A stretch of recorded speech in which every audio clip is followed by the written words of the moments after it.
성경 봉독하겠습니다. 마가복음 11장입니다. 1절부터 우리 10절까지 말씀 함께 우리 합독하겠습니다.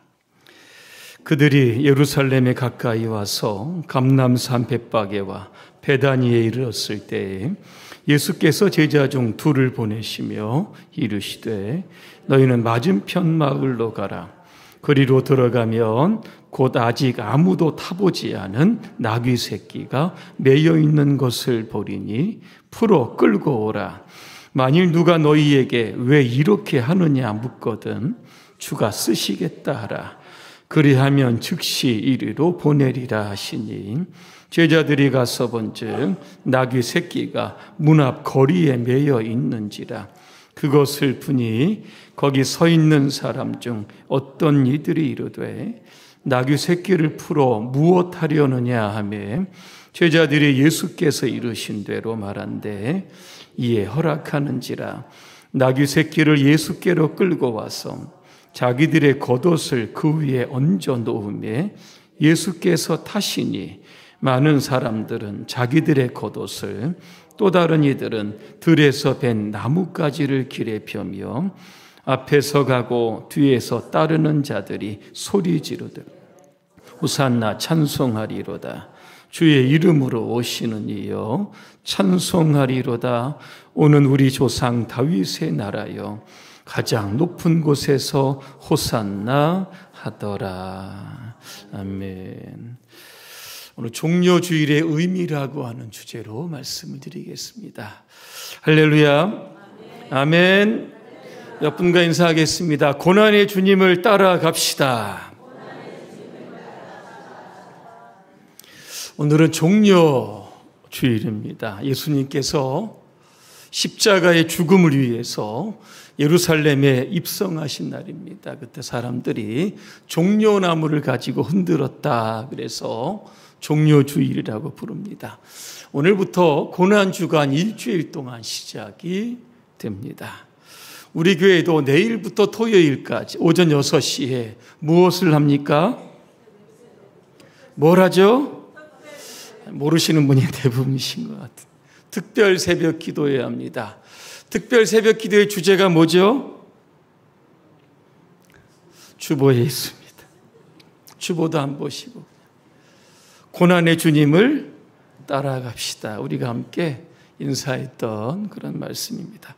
주님의 고난은 나 때문에 당하신 고난입니다. 그래서 주님의 고난과 내 고난을 우리가 동일시해야 하는 겁니다. 그래서 한 주간 동안 우리가 주님의 고난을 생각을 하며 때로는 금식하면서 경건하게 보내는 이 한 주간이 되시기를 주님의 이름으로 축복합니다.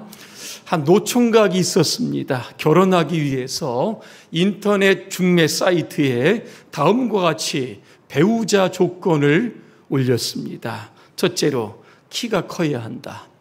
둘째로 몸이 날씬해야 된다. 셋째로 미인이어야 한다. 넷째로 가문이 좋아야 된다. 다섯 번째 학벌이 좋아야 된다. 여섯 번째 나이가 젊어야 한다. 일곱 번째 돈이 많아야 한다. 그렇게 배우자 조건을 썼습니다. 그랬더니 그 인터넷 중매 사이트에 그러면 당신 본인에 대해서 솔직하게 예와 아니오를 좀 체크하라고 문장이 딱 떴습니다. 당신은 키가 큽니까? 당신은 체격이 좋습니까? 당신은 미남입니까? 당신은 가문이 좋고 학벌이 좋고 나이가 젊고 재산이 많습니까? 곰곰이 생각하다가 그래도 진심은 통할 것 같으니까 아니요라고 체크를 했습니다. 곧이어 화면에 이런 메시지가 떴습니다. 당신은 지금 꼴값을 떨고 있습니다. 내 수준은 아주 참 미친데 배우자감에 대해서는 아주 그 허황된 꿈을 꾸고 있다는 겁니다. 오늘 우리가 예수를 따라가는데 여러분 어떤 꿈을 꾸고 여러분 따라가시는지 오늘 본문이 우리에게 주고 있는 겁니다.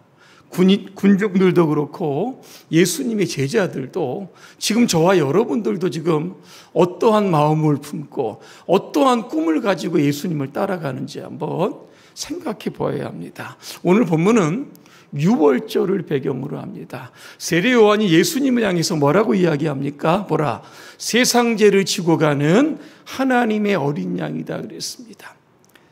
예수님은 어린 양이 되어서 유월절에 십자가에서 죽으시게 되는 겁니다. 그래서 이 유월절에 전 세계에 흩어졌던 디아스포라 유대인들이 예루살렘에 모였습니다. 어느 정도 숫자가 되냐 이렇게 봤더니 약 250만 명 정도 모였다고 합니다.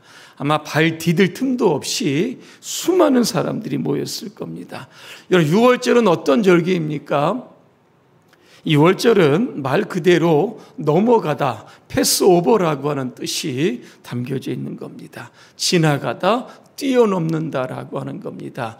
이스라엘 백성들이 출애굽하기 전날 밤에 죽음의 사자가 장자를 쳐서 죽이게 되는 겁니다. 그때 이스라엘 백성들은 어린 양의 피를 임반과 문설주에 발라서 죽음의 사자가 그 집을 넘어갔다. 그래서 유월절 그렇게 부르는 겁니다. 유월절은 이스라엘이 애굽에서 해방된 날을 기념하는 절기입니다.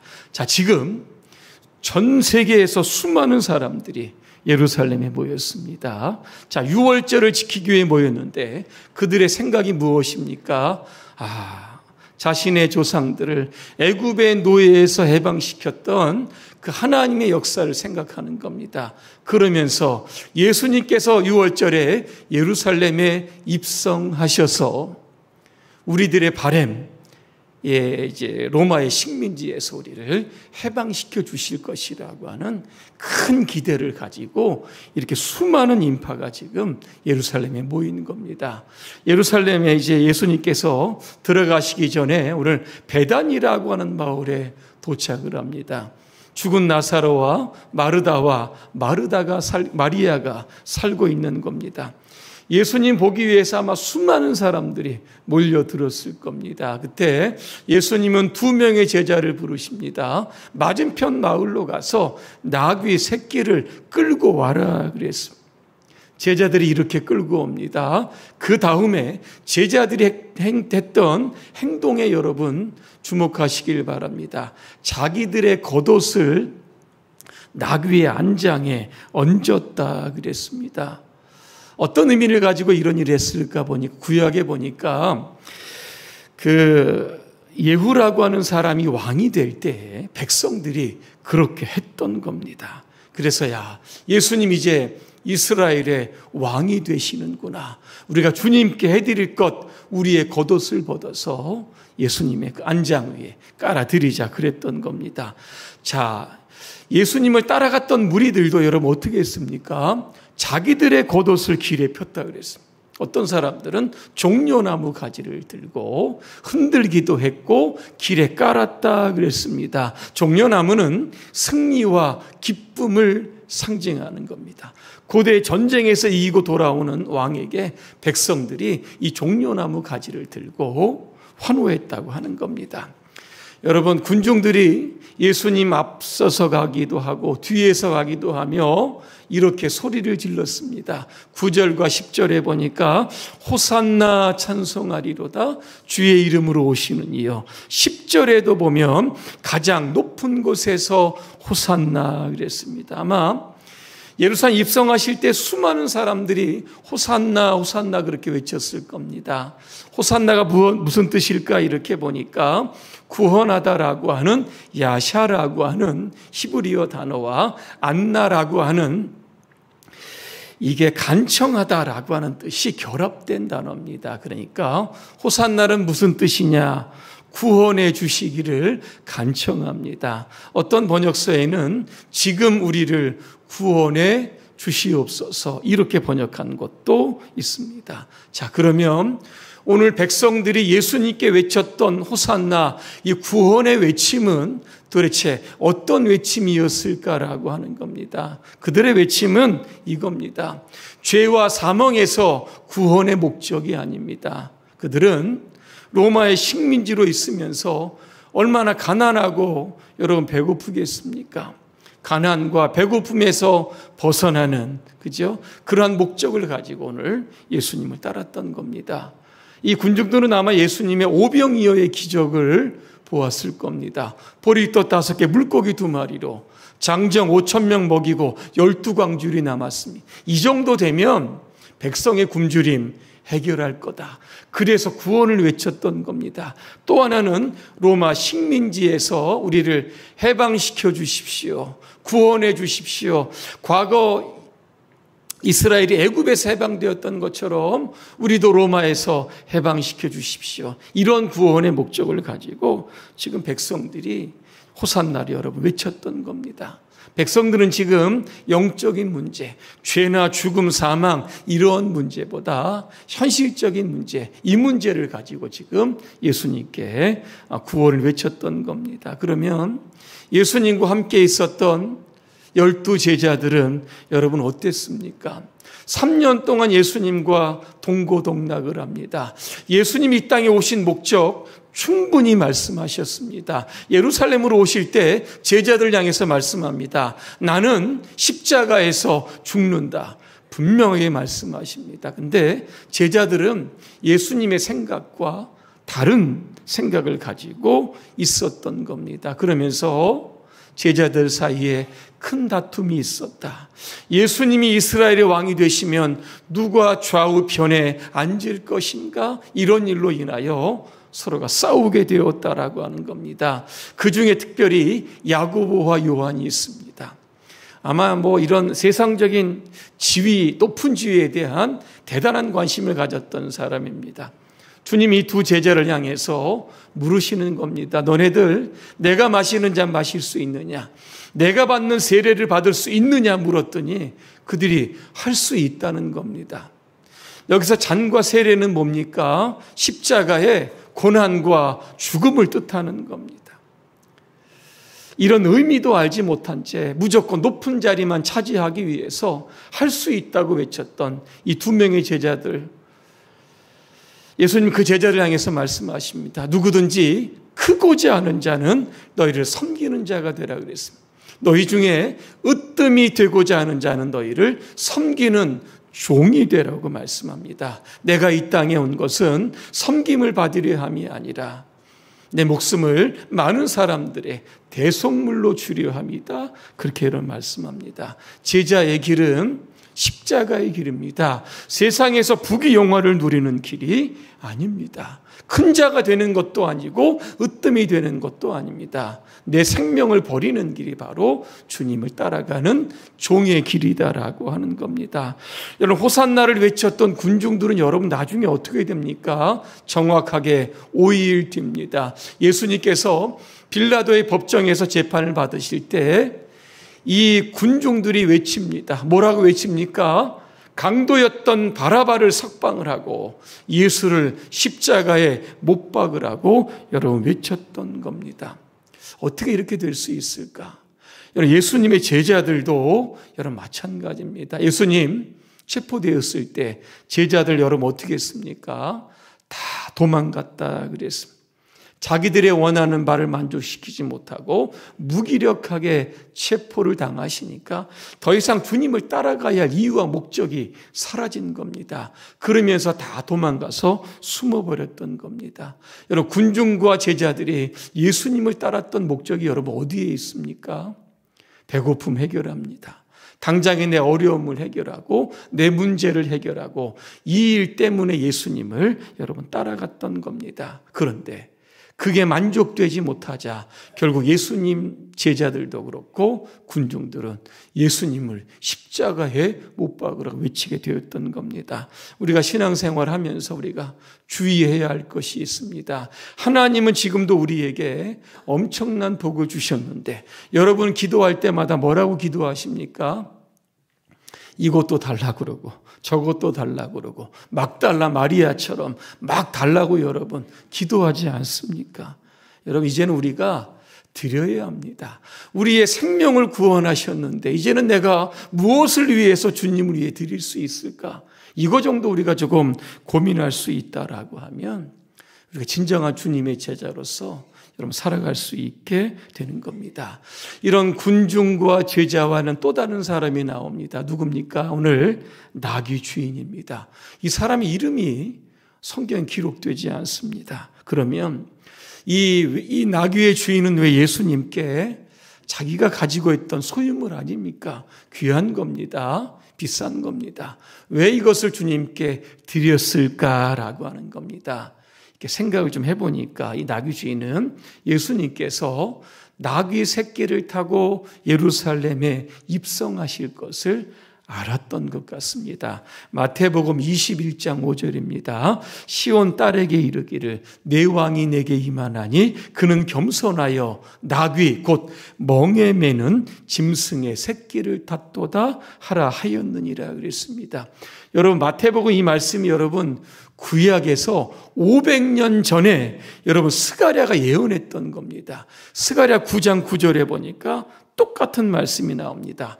보라 내 왕이 내게 임하시나니 그는 공의로우시며 구원을 베푸시고 겸손하여 나귀를 타시나니 여기도 보니까 나귀의 작은 것 곧 나귀 새끼다 여러분 그랬습니다. 왜 예수님께서 말을 타지 않으시고 나귀를 타셨을까라고 하는 겁니다. 예수님은 십자가의 멍에를 지는 겁니다. 인류의 죄의 멍에 이 무거운 짐을 지고 구원의 왕으로 예루살렘에 입성하시는 겁니다. 그래서 겸손하게 나귀 새끼를 타셨던 겁니다. 또 하나 자기 몸을 이제 십자가의 제물로 바쳐야 하는 겁니다.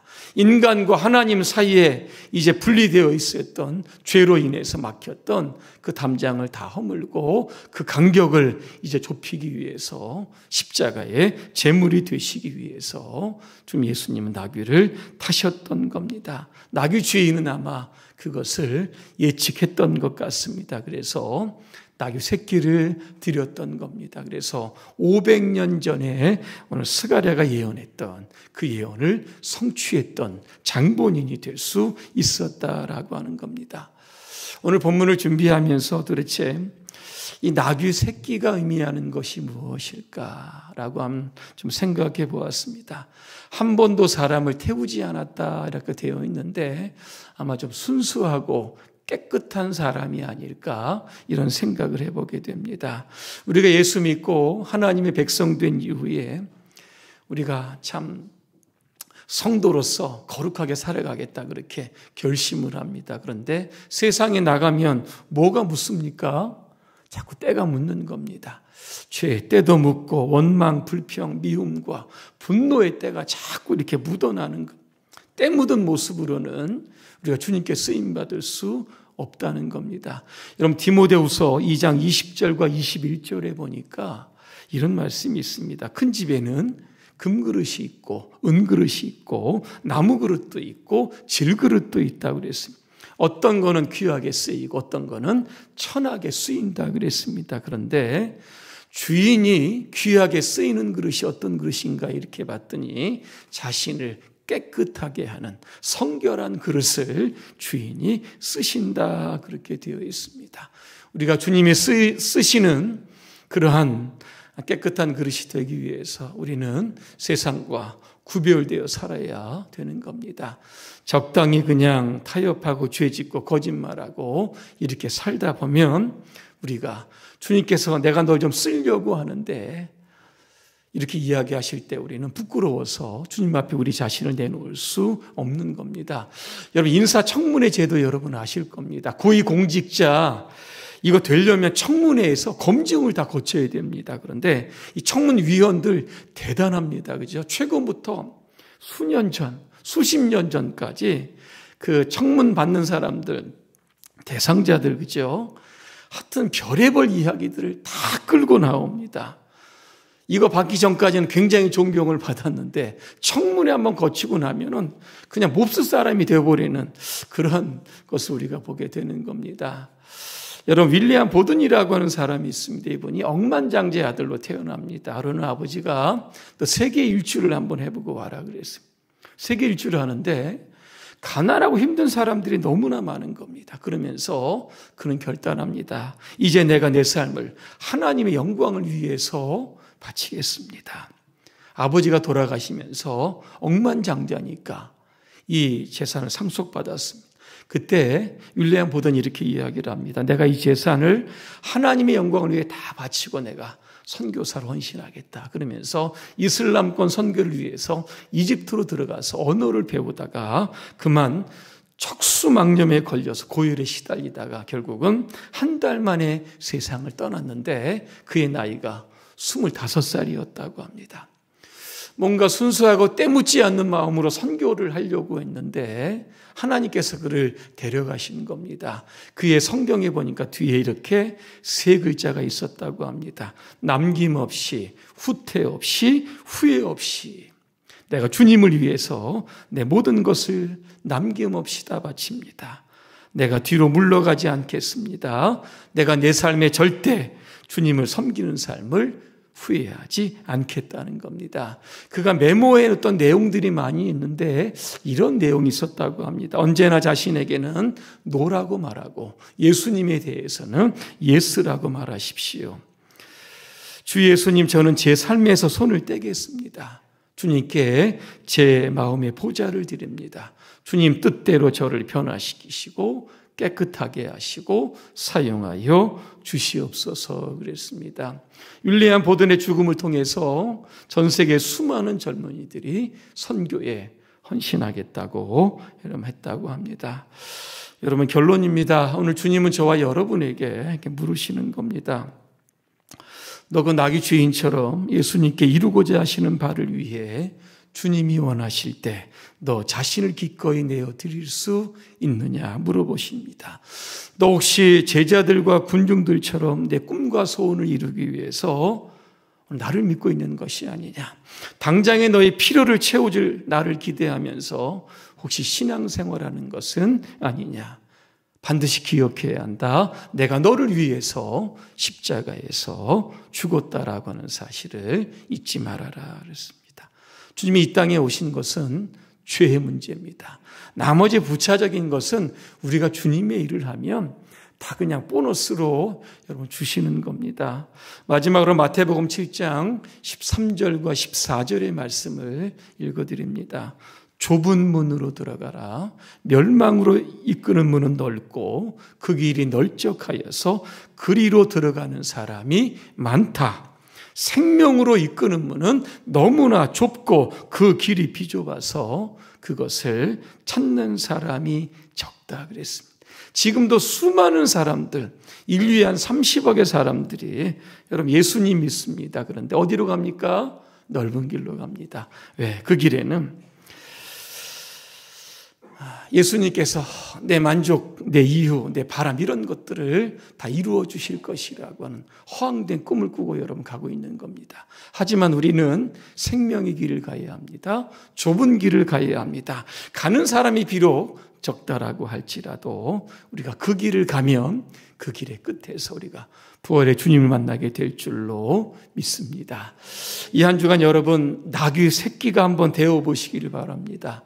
여러분의 등에 예수님을 딱 이렇게 업으시고 여러분 이제 고난주간을 거치고 비아 돌로로사의 고난의 길 아니겠습니까? 빌라도 법정에서 갈보리 언덕까지 그 언덕까지 여러분 예수님을 모시고 갈보리 언덕까지 다 올라가셔서 주일에 부활의 주님을 여러분 꼭 만나게 되시기를 주님의 이름으로 축원합니다. 기도하겠습니다. 은혜로우신 하나님, 우리의 죄 때문에 십자가를 지신 주님, 그 이유 때문에 우리가 예수님을 따라가게 하여 주시옵소서. 예수님의 이름으로 기도합니다. 아멘.